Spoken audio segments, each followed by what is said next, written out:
آ لک لمکن لمک لکن لم لمکن لک، اندر دمکن دمک دکن دم دمکن دک۔ یہ امیر خسرو کا کلام ہے جو کہ جن کو طوطی ہند کہا جاتا ہے۔ آپ علیہ رحمہ کے پاس کچھ لوگ آئے جن کے زبان میں تھوڑی سی لکنت تھی، جو طوطلے قسم کے تھے، اپنے الفاظ صحیح نہیں ادا کرتے تھے۔ تو ان کے لیے امیر خسرو نے کچھ شاعری کا مجموعہ مرتب کیا، جس کے بارے میں آتا ہے کہ تقریباً 11 بیت اس کے اندر تھے، یعنی کہ شاعری کی جس طرح بیت ہوتے ہیں اس میں 11 بیت تھے، اور اس نے اس شاعری کے اندر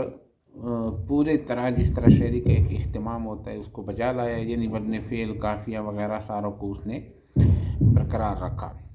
اور ان کے معنی کے بارے میں علماء کرام کا نظریہ یہ ہے کہ یہ بامعنی الفاظ تھے، یعنی ایسے کوئی الفاظ نہیں ہیں جس کے معنی نہیں ملتے، بلکہ بعد نے کہا کہ نہیں، یہ صرف طوطلوں کے لیے ہی تھا، ان کے کوئی معنی وغیرہ نہیں تھا، اور بعد نے کہا نہیں، اس کے معنی الفاظ وغیرہ ہیں۔ اس طرح کے آلک لمکن لمک لکن لم لمکن لک میں جو الفاظ بولے جاتے ہیں عربی کے، وہ کہتے ہیں یہ عربی کے الفاظ ہیں، اور جس طرح کہ لم اور لما لام امر لائے نہیں وغیرہ، اسی طرح لاکن وغیرہ، یہ الفاظ اس نے ذکر کیے ہیں۔ پھر اسی طرح دوسری مصرے کی طرف جائے تو اندر دمکن دمک دکن دم دمکن دک، تو ان الفاظ میں انہوں نے پھر فارسی کا چناؤ کیا۔ اور ہر نرگ سے مستانہ تو ہم بے دل حیراں، تو اس میں بھی فارسی کے الفاظ ہیں، تو انہوں نے فرمایا کہ ہر نرگس جب اپنے محبوب کے لیے مستانہ ہوتا ہے تو ہم بے دل حیران ہو جاتے ہیں، اور صرف ہم حیران نہیں ہوتے، عاشق شمکن شک شکن شک شمکن شک، کہ عاشق جو تمام کے تمام، شما کا مطلب تمام کے تمام، عاشق بھی شک میں پڑ جاتے ہیں،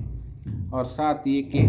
شک جو ہے وہ خود شک میں پڑ جاتا ہے، یعنی نرگس جب مستانہ ہوتا ہے